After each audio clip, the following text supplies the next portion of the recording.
Good afternoon, regular session. Good afternoon, regular session, Nogales Housing Authority Board of Commissioners meeting.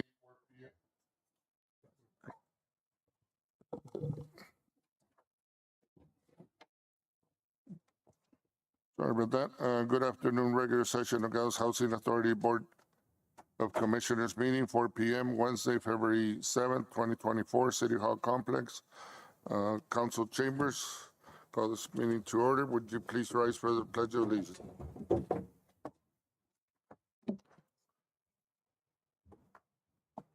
Ms. Melendez, would you do us the honors? I pledge allegiance to the flag of the United States of America and to the republic for which it stands, one nation, under God, indivisible, with liberty and justice for all.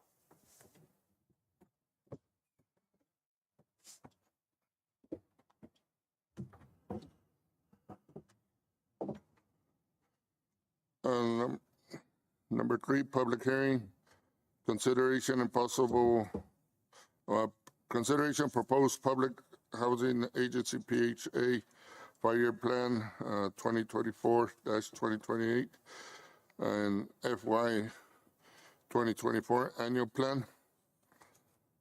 Do you have any in the audience? No, sir, we did not receive any comments. Yes, sir, Mr. Commissioner Gradius. Mr. Chairman, before we proceed with this public hearing, I just want to make sure that we have done the RAB meeting and also the 45-day waiting period before doing this public hearing, because I looked in the international, couldn't find anything. Has that been taken care of? And your RAB meeting? Commissioner Gradius, yes, it was actually published on, in December, I cut off the date. December 22nd, giving us the 45-day from published, and you have everything that's required in the packet in front of you. The RAB meeting?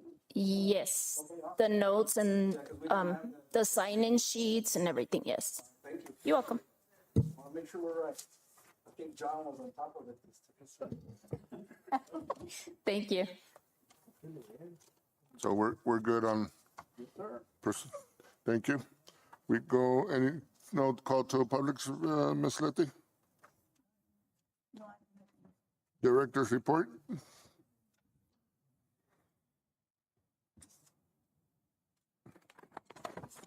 And I want to start by apologizing for all the paperwork in front of you. However, we did have issues with the attachments on the portal.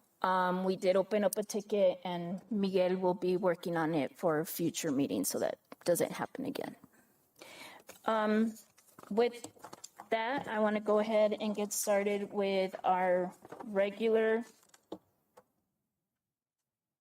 director's report, which is the spreadsheet, the big spreadsheet that you usually get.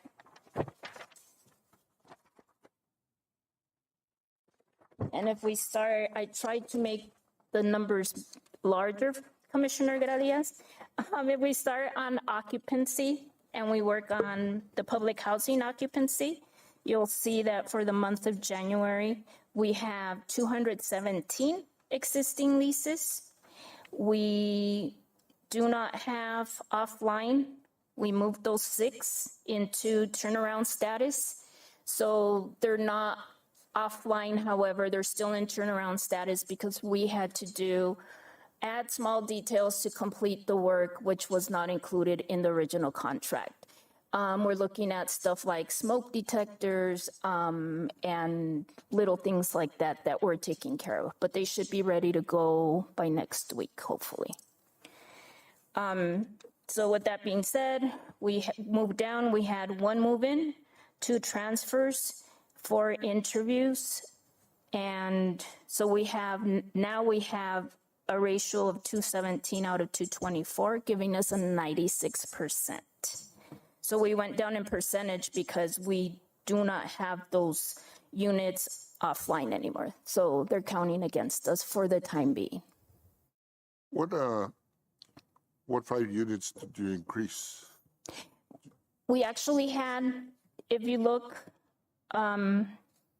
at December, you'll see that offline, we had 6 units, which are the 5 units that were under remod off of kitchen. So they were completed by the contractor, and because the contractor completed the work, we had to take them offline, and now we have them up on turnaround status, which means that our team is working on something with them, which is what I identified right now, the little things that needed to be done to complete them. So once we get those occupied, which we already have families in line, our percentage will go back up on that one. Maintenance, 118 completed out of 143. The 118 that were completed were routine work orders that we get on a daily that tenants call in. The remaining are work orders that were actually due to the inspection that we had. The last meeting, I mentioned that we were going to have an inspector come in from Phoenix. Most of the findings there were related to smoke detectors. The fences, we're taking down the fences because they're very old and become a danger now instead of protection. What else did we have from him? Numbers on the units, the actual unit numbers were missing or faded away, so we're working on that. So those are the work orders that are pending, stuff that we're doing in-house to make sure that we're in compliance with the Inspire inspection. And we had 30 days to complete that, so. Any questions on that? Go ahead, Commissioner Reyes. I'm not sure if this is the right place to ask it, but we're under maintenance. Mike. We're under maintenance, and I was in the area, the ones in Monte Carlo in front of the market. 90% of those, the doorbells are non-existent or not operable, and I don't know if it's under the fire safety that we must have them. I don't know if that's a fact or not. I just want to make sure if it's in here or it's in the capital plan to repair them, replace them, or if you know anything about that. Thank you for bringing it up. No, I did not know anything about that. We do conduct our annual inspections as they're scheduled to be conducted. I believe we had one conducted in Monte Carlo last week. I will go back and check and get back to you. However, with the Inspire changes, there's things that we're not looking at that we used to, and there's new things to look at that we didn't before. But I will get back to you on that. Thank you for letting me know. Because the main complaint of the residents was that, like, we don't know if anybody's out there. Some of them have limited mobility, so there was a little bit of a concern. Okay. Thank you. I will follow up on that. Thank you.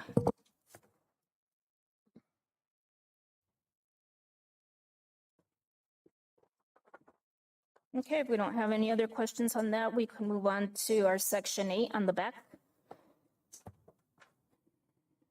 Under housing choice vouchers, out of the 177 vouchers, we have 161 executed now. We have 7 on the street and 9 available. We had 1 move-in, no move-outs, conducted 2 interviews, and we still have 1 poured out that has not been absorbed. What that means is that somebody left our community, moved either Tucson or Phoenix, and they're still looking. Project-based vouchers, we have the 20 still at Bowman, out of which 19 have been executed. Last month, I told you that the lady that was ready to go decided she didn't want to anymore. We did have another one, went through the whole process, and to our surprise, everybody's surprise, it's under investigation right now, or we're waiting for answers. According to Gorman, she didn't qualify financially, yet we're the ones that are supposed to be, applying the eligibility and everything else. So we're going back and forth with that right now to find out exactly what it is, for an explanation as to why they say she doesn't qualify. Stability vouchers, we have the 5 assigned to us, 3 under the executed. one on the street and one was actually poured out. So we don't have any more to offer at this point. We're just waiting for the one on the street to move in and the one that was poured out to be absorbed. Under the emergency housing, as I have stated in the past, as of December, we're not allowed to issue new ones. However, we continue to pay for the ones that are there, even though it was a temporary program because of COVID. We did get funding for at least 6 more months of 2024, so they're still there. You'll still see numbers there. Any questions on the Section 8 program? What's going to happen after 6 months? They're on their own. It hurts, but they were told from the beginning that it was Are temporary. they aware? Yes, they were. And they will be notified once HUD decides that they're not going to be providing those funds, then we will be notified so we can notify them that that's it. But it has been extended. I just got a letter yesterday, as a matter of fact, that they're extending it through May. So. Commissioner Bojorquez? Yes, on the street vouchers, how much time do they have to find a unit before? 60 days? 60 days, and then they have to come back and Get extensions? sign? No, well, they get extensions on the voucher to keep And on the looking. problem is that they can't find a unit in the, A lot of times right now, it's not necessarily, there was a time where there weren't any units, but now it's not fitting their family size.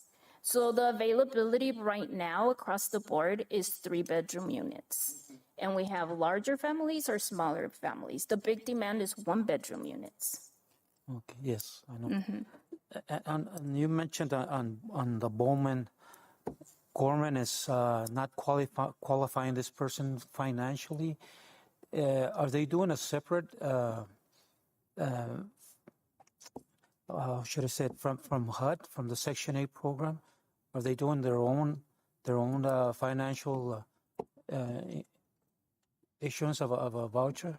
They shouldn't, which was my question. However, they do have another program that they run there, and I'm not sure if they confused But- the, But why, if it's got nothing to do with Section 8, they have their own program. exactly. And you qualify the people on the waiting list on the Section 8 program. So why are they mitigating into that? Not qualifying a person from Section 8? And I just asked them, as a matter of fact, yesterday, the email was sent out yesterday to clarify that for me as to why they weren't. And I have not received a response today, or at least not before I left. But as soon as I hear from them, I could forward that email to you if you'd like as well. So you can see what their response is. But no, they shouldn't, sir. They should not. Ours should be one thing and theirs should be completely separate. Okay. And what's the difference between a stability voucher and an emergency voucher? The qualifications are the same. However, the emergency voucher was temporary and the stability is not. But it's not counted in the 177 vouchers, right? The stability will, the emergency does not. So the stability will, if you see down at the bottom, Section 8, you'll see that it's 202 now, when before it was 197. We just found out by our field office that they will be included. So it has changed. That's why it changed across the bottom. You'll see that it changed from 197 to 202 because now we're including the stability, which is why I put it on that side of the page as well and just kept the emergency on the side. And the last question. No, that's fine. And didn't we used to have 193 vouchers before? Went down to 177? I would have to check on that, but since I've been here, it's been 177. All right. Okay. But I will check on that. Maybe it was another special program that was included before. I'm not sure. Okay. But that's good to know. I will look into that. That's all. Thank you. Thank you. Anybody else? Go ahead, Commissioner Gradius. Under the emergency housing vouchers, once it's terminated, they don't qualify for the regular housing vouchers or any other program? We can't transition them to put them on a wait list or anything like that? Yes, they can. They can. If that's what they choose to do, yes, they can. Continue. Any other questions on my report? No? Thank you.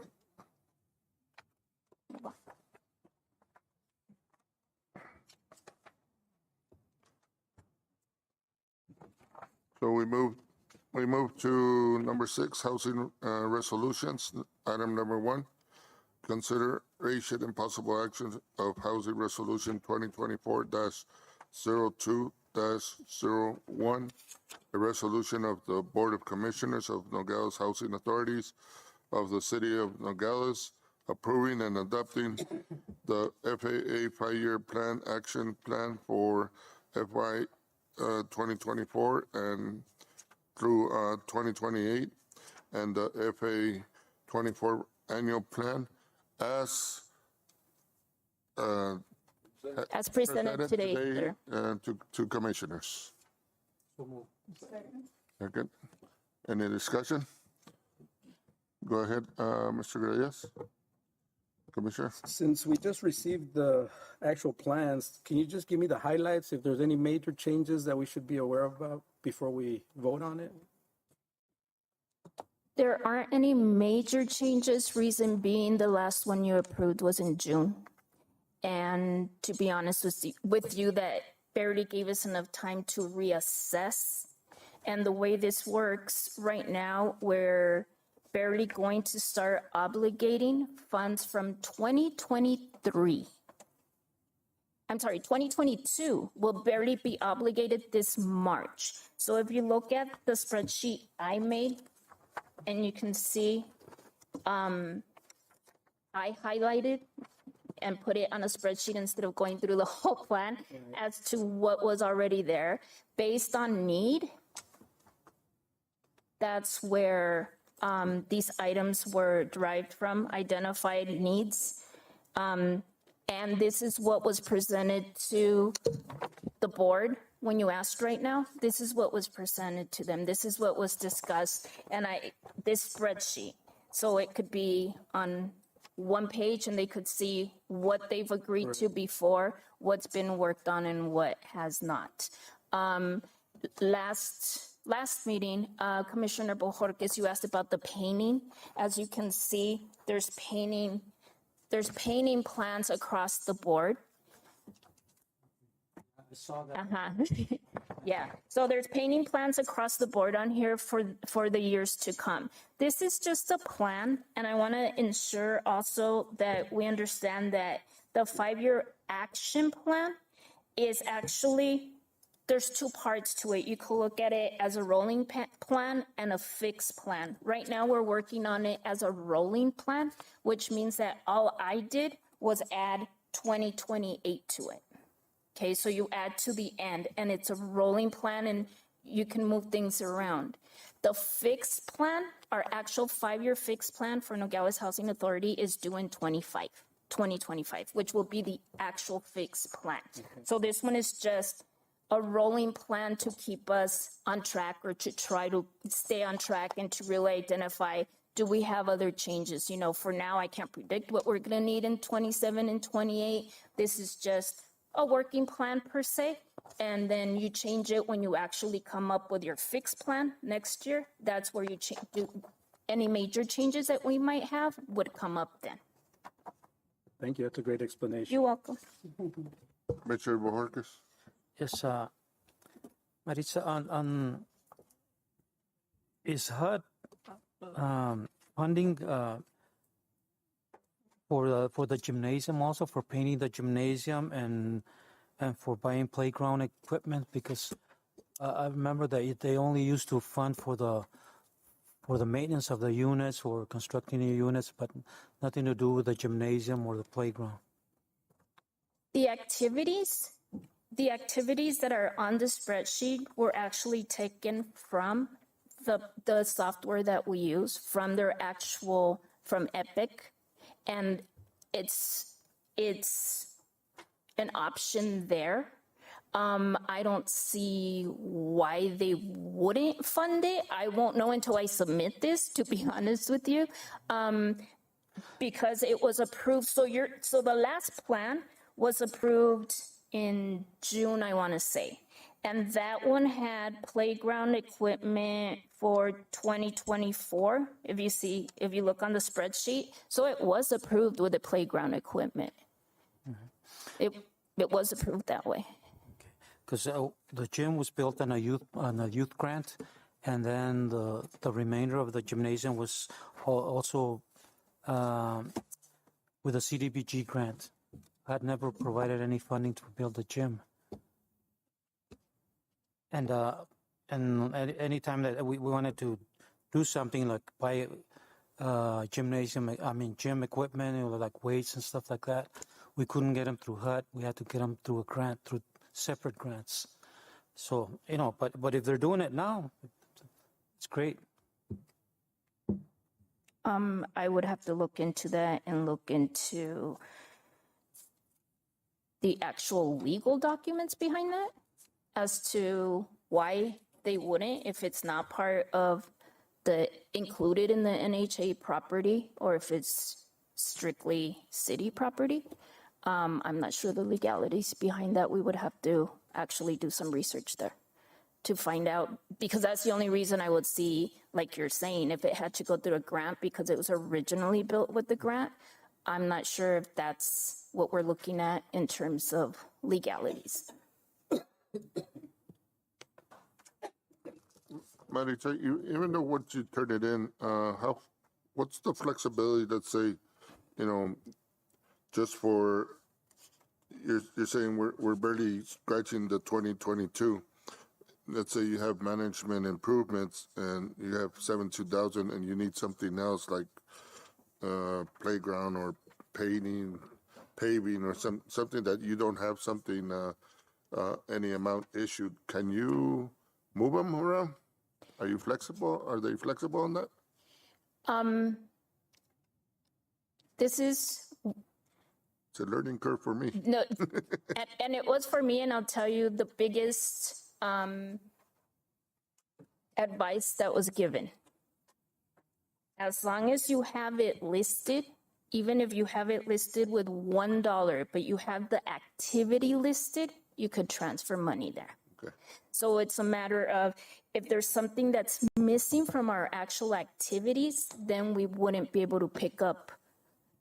Let's say, I can't think of something off the top of my head that we would actually need that's not listed under activities. And that was what I focused on when I added the 2028, to make sure that we're covering anything that might potentially need to be addressed. But let's say a perimeter wall was not on there. Oh, perfect example. You have perimeter wall in 2024, and then we don't have it in 25, 26, 27, or 28. So we wouldn't be able to transfer funds into that because there was nothing allocated there to start out with.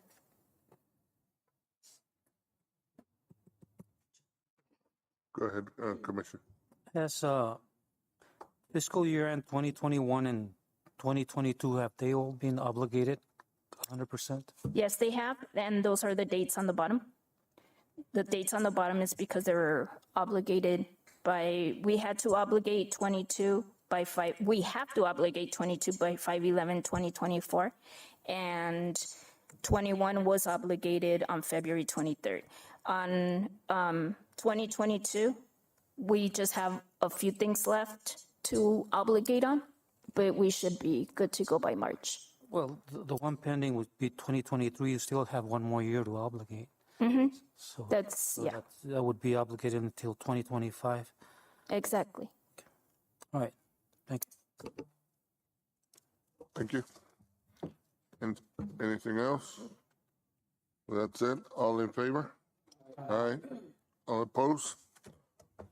Motion passes. Thank you. Number 2, consideration and possible action of Housing Regulation 2024-02-02, resolution of the Board of Commissioners of Housing Authorities of the City of Nogales for ratification of modifications of Chapter 18 Special Purpose Vouchers of NHA's Administrative Plan, AP, for purpose of bringing these documents to compliance as required by HUD. Any comments? All in favor? Aye. All opposed? Motion approved. Future agenda items? Does anybody have any? Go ahead, Commissioner Montiel.